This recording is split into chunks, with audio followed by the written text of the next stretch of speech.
Welcome to Metaverse Adventures. My name is Matthew. Today is June 1st, and this is your Quest Week in Review. And this week we're covering a lot of news. We're going to be looking at how you can test your Quest to make sure it doesn't have a dead pixel. We're going to be talking about how you can play PC VR on your Quest today and some cool hardware that's coming out to make it even better. We're going to be talking about new games that are being announced and being released later this year, and so much more. This is yet another jam-packed week filled with Quest news.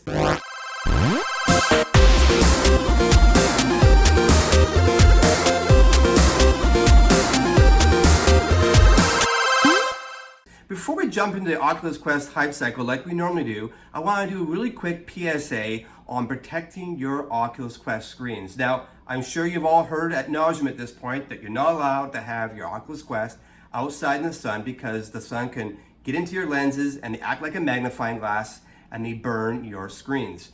Now, that's not only true outdoors, but that's also true indoors. Be very careful with light or sun coming in from a window.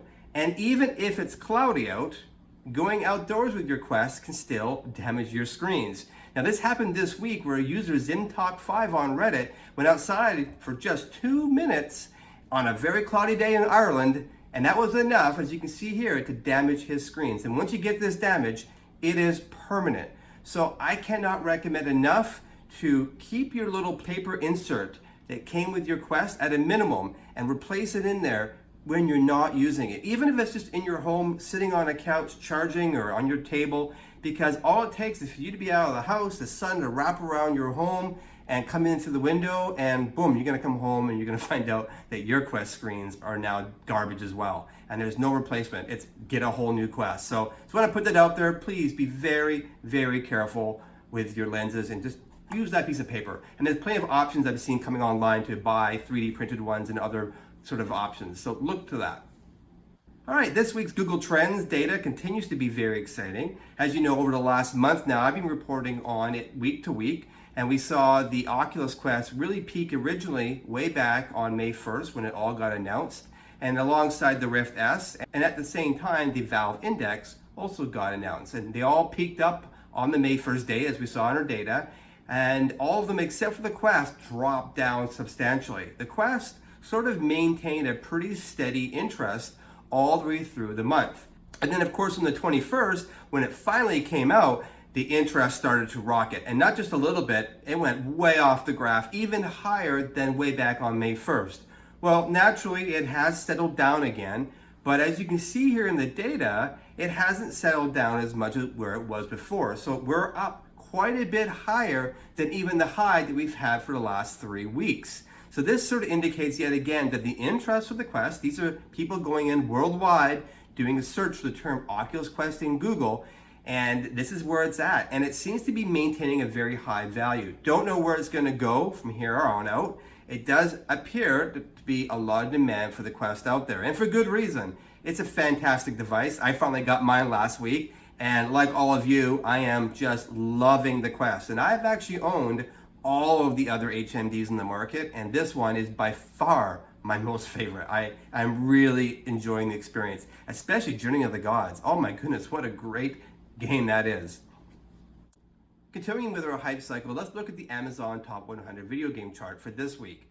Now you can see here that we got the 128GB model in the mid-20s, and the 64GB model is now actually in the mid-70s. And one of the big reasons for that is that it's sold out. In fact, if you were to go and buy a 128GB model today on Amazon, you're looking at a June 26th to July 19th delivery time zone. What's also interesting here is that even the Oculus Quest bag, the official Oculus bag on Amazon, also has a delivery of July 3rd to July 30th. So, you know, this is an indication that things are selling well. This week, Variety Magazine went out and claimed that Amazon, Walmart, and Newegg all also sold out of various models, 64GB first, and then 128GB thereafter. And not all sites are sold out. There are a few places still where you can get it. In fact, if you go over to the Oculus website, they're actually able to ship the 128GB model by June 3rd and the 64GB model by June 11th. So that's your best bet. Now, Jeremy over on Tested.com this week, link below to the video where he says this, They said that when Oculus was in their office some time ago, maybe about a month ago when they got their demo unit, they asked them, are you guys expecting to sell out of these? And they said no and sort of laughed. And Jerry doesn't know what the laugh is all about, but he does feel that when they said no, they weren't expecting to sell out, they really sort of meant that they were not expecting it. So I think this has actually caught Facebook and Oculus off guard that the Quest is selling this good. And I have to say, it does make sense because probably like a lot of you, every single person that I've demoed the Quest to have been very interested, want to know where to get them from, how much is it, and then the price is like, that seems like a good price. I want to jump into VR. I've been waiting for this moment for years. I keep on hearing this from person to person. So this is very exciting. We'll have to see where the data goes. Now, with all these sellouts, I don't know if we're going to maintain the Amazon Top 100. We will have to see, and I'll of course report on this every week. The last thing on the Quest hype cycle, and this is just another piece of data here, is that the Superhot team confirmed that this week, Superhot VR sold more on the Quest launch than it did on the original Rift Touch launch. That's a pretty big deal, and that's definitely saying, and that's just in the first day. Now, they haven't given us a lot of data as to what that means exactly, how many units that is. All we do know is that it sold about 800,000 units on the Rift, on the Vive, and on PSVR.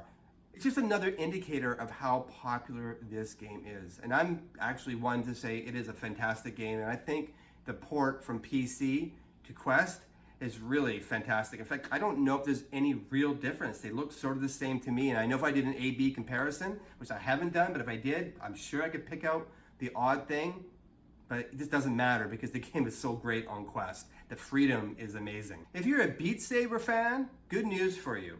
Custom tracks are coming for the Quest.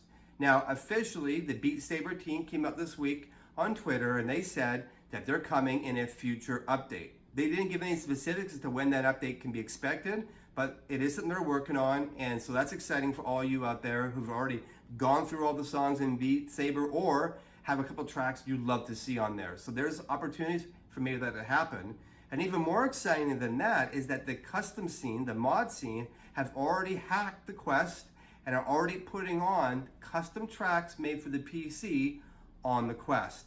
So if you want to get a jump on it right now, and there's a very large library of songs, you go ahead and link below, you'll see Tyrell Wood. He has a fantastic video on this with step by step, and it's not too long.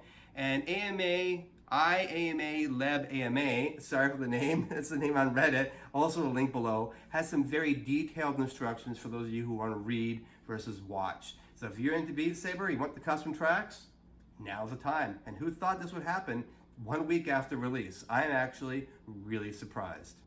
Also this week, Ariato VR has been confirmed to be coming to the Quest at the end of June of this year.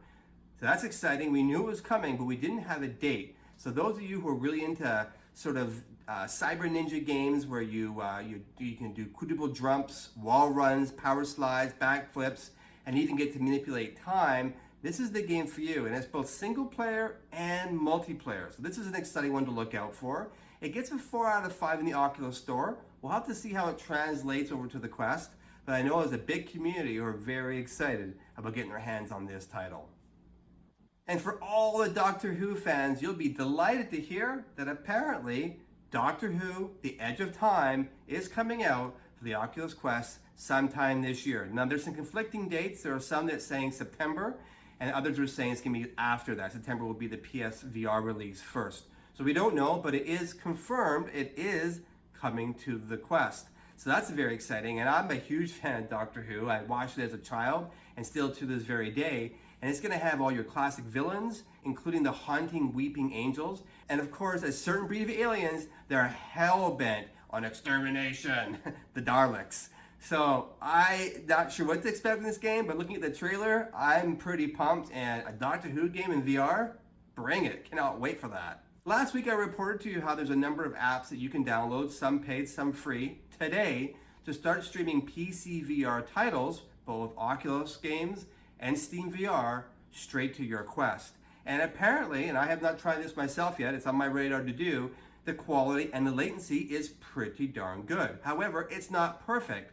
Well, thankfully, TPCache has a solution coming out. Now, TPCache, you may have heard, are makers of wireless solutions. They made one last year that came out for the Vive, and it basically streams through a different frequency and special software that compresses the signal to your PC with an attachment that goes on your Vive. Well, they're doing something similar. We don't know exactly what. There's an article below from VR Focus. It just seems like it's going to be some sort of dongle that you plug into the USB-C connector on your Quest, and it's going to have some sort of station that then plugs into your PC, and then it's going to stream ultra low latency. It's going to be visually lossless, and they're saying that even when you have fast movements and the screen changes quickly, it will still maintain a solid picture. You're not going to be able to see any compression. It's just one more reason to get a Quest, because it doesn't matter what you're into, you're going to get the best of both worlds, and it's going to be wireless. And on the same vein, I reported last week on a program called ALVR that also allows you to stream to your Quest using just basic Wi-Fi signals that you probably have in your home right now. And they announced this week that their Alpha version 4 now has the Quest controllers mapped in. Before they weren't the right controllers. They were the older touch controllers or even Vive wands. But they've now made models for the Quest controllers, and the buttons work all properly. Plus, it now has haptic feedback. So it's getting closer and closer to feeling quite good and comfortable. There's not going to be any mismatch from before. And it's only going to get better and better. And if you haven't tried it, links are below. If you want to know the other applications, last week's news, you can go ahead and check it out. That would be May 25th. I talked about all 3 versions that you can go and try to stream your PC to your Quest today, which is really cool. I reported last week that comfort was probably one of the bigger gripes that people had with the Quest, and those gripes have continued on all this week. In fact, if you go over to Reddit and go into the Oculus Quest subreddit, you will find a lot of people talking about this topic. And as much as they're talking about it and complaining about it, there's also a lot of people working very hard to come up with creative solutions. And there's been a couple that have popped up that you may want to try if you too have discomfort. The first one, it's a bit of a no-brainer. It's called Studio Forms Band. It's a product you can buy. They're $22 US each, and basically it straps across your head, as you can see in this photo here, and it takes off some of the weight from the front. Now, you don't have to go and buy this. If you have some Velcro and some bands lying around, some users, as you can see here, have gone and made their own, so that's cool.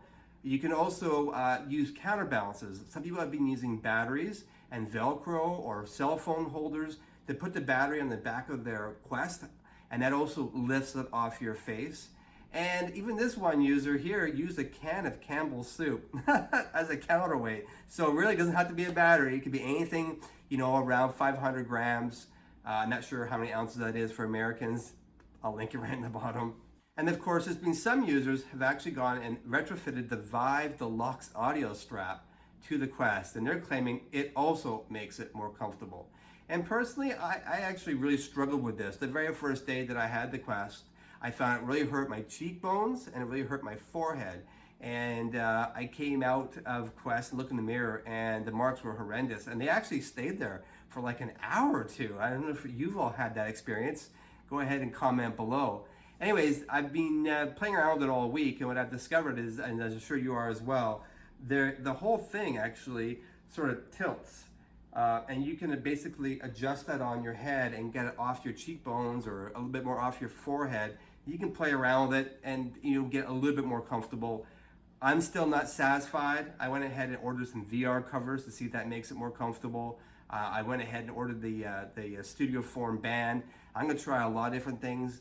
I really hope that even better options come out. I like the PSVR display. It doesn't really squish to your face. So I'm hoping that Oculus or third parties bring some solutions, because that is really my only issue with the Quest. I love it, but it is a little uncomfortable on the face. And so I really hope something comes out sooner than later. And I guess another PSA is, wow, there's been a lot of accidents with the Quest already in a week. Thankfully, no serious injuries, but definitely a number of bloody pictures, which I won't show here, and just broken devices.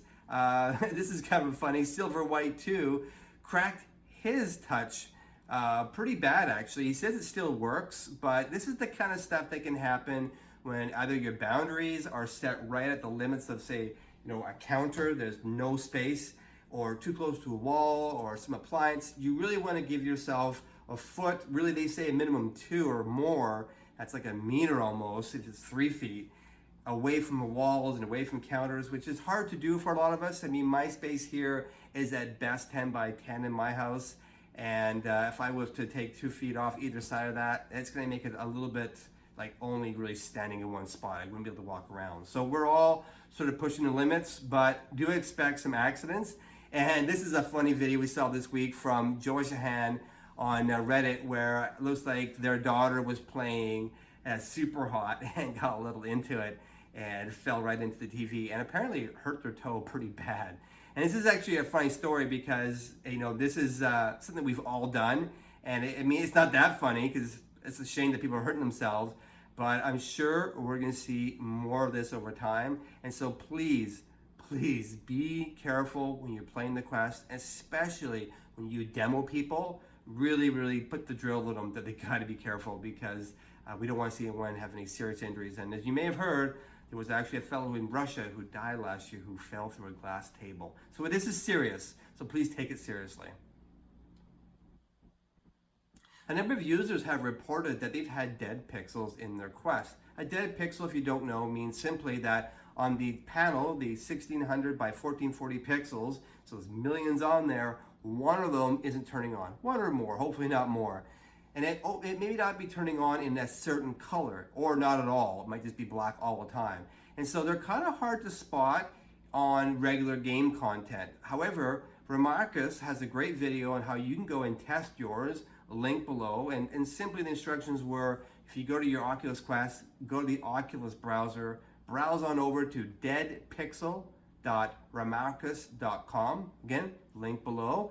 And in that app, that website, you basically go into VR mode and it flashes red, blue, green, and white whole color screens. So your whole field of view will be that color. And when you do that, those dead pixels sort of really stand out. And you have to kind of look around with your eyes. You can't look around like this because you're having to look around the entire screen. And if you're a dead pixel, you know, you're gonna get it. And then you can contact Oculus and get an RMA on it. And this week, John Carmack, yet again, out on Twitter. Wow, he sure likes to tweet out a lot of stuff. He's great this way. And he got some confirmation from internal that he's able to share with us 3 improvements that are coming to the Quest here real soon. One, it's going to allow for dual controller input. Now, you may know today that when you're in the Quest, if you pull the trigger on one controller, you get the laser beam that comes out. And if you pull the trigger on the other controller, another laser beam comes out of that one, but it turns off on the other one. You can only have one or the other pointing. And they're confirming that you're gonna be able to point with both and click on things. So that's kind of a nice feature. They're also gonna put 3 DOF when the lights are out. So if you just wanna watch a movie in bed and you want the lights out because your partner's sleeping beside you, you can now do that. Whereas before, the minute the lights went out, the Quest would say, please turn on the lights, it's too dark. It wouldn't work at all. So now it will at least work. It will only provide 3 degree of tracking, so only a head rotation. You won't be able to lean in bed and move around. But I think if you're just sitting watching a movie, that's perfect. And he also confirmed that 60 frames per second movies and content on YouTube and other video services on the site will now be supported. It will actually shift the entire Quest into 60 frames per second mode versus the default 72. And the reason that's being requested and is important is that 60 frames per second content on a 72 frames per second screen isn't perfect. It has jittery moments. It doesn't quite mesh. So that's really good news for those of you who love to watch your content and movies and Netflix and all the great things in the Quest. And I have to say, I really like watching content in the Quest. The picture, which I thought wasn't gonna be that great, is actually a lot better than I thought. Love to know what your thoughts are about watching content in the Quest. Go ahead and comment below on that.